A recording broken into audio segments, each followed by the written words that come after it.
Dlamini, that's not what you are saying in the email. You may have meant that, but that's not what the chat says. Sorry, not the email. Yes, much as I'm saying, writing a message might not mean what you actually want to translate, but that's what I meant. And you don't mention Muzi and Sipho at all in this chat? Yes, I did not mention them here. So why do you mention Mr. Malema? Why do you not say, check if the list he has is the same one from Muzi and Sipho? They claim to be coming from the CIC.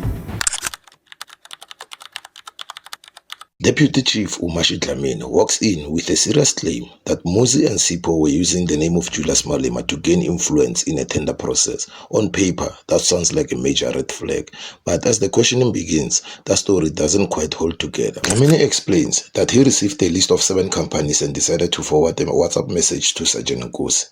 He says this was to verify the list against what CFO Gareth had. According to him, the reason was simple. Muzi and Sipho allegedly claimed their information came from the CIC.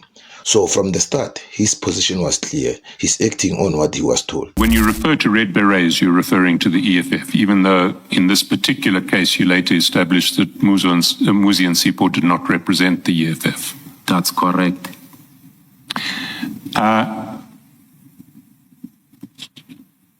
What did Muzi and Sipho want you to do with that list of companies? Sorry, beg your pardon? Muzi and Sipho, who pretended to represent the EFF, what did they want you to do with that list of companies? It's common knowledge, SC, that people sometimes take chances, they moonlight, and many people are name dropping people's name. For instance, they indicated they were with the CFO, which is not true. So people take chances. They do many things just to access, money from companies and so forth. That's why he frames it, saying they were taking chances and name dropping to access money through companies. But notice what's missing. There's no direct proof, just his interpretation of their intentions. And then the focus shifts. The commissioners don't stay on Muzi and Sipho. Instead, they go straight to the WhatsApp message because that's something concrete. Dlamini, that's not what you are saying in the email. You may have meant that, but that's not what the chat says. Sorry, not the email. Yes, much as I'm saying, writing a message might not mean what you actually want to translate, but that's what I meant. And you don't mention Muzi and Sipho at all in this chat? Yes, I did not mention them here. So why do you mention Mr. Malema? Why do you not say, check if the list he has is the same one from Muzi and Sipho? They claim to be coming from the CIC. But that's not what you are saying here. You're not saying they are claiming. I wanted to be clear so that when he verifies, he says, remember that we are not only speaking on messages only, we also I also called to say this is the situation, explain in detail. A message will not capture everything, Commissioner.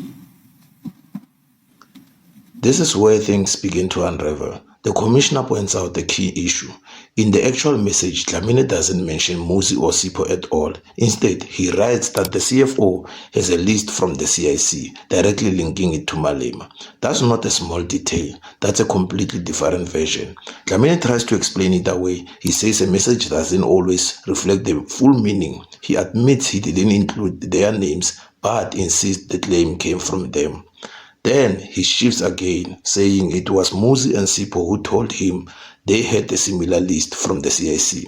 By now, the contradiction is clear. What's written and what he is saying now don't match. So the real question is no longer about Muzi and Sipho, it's about Dlamini himself.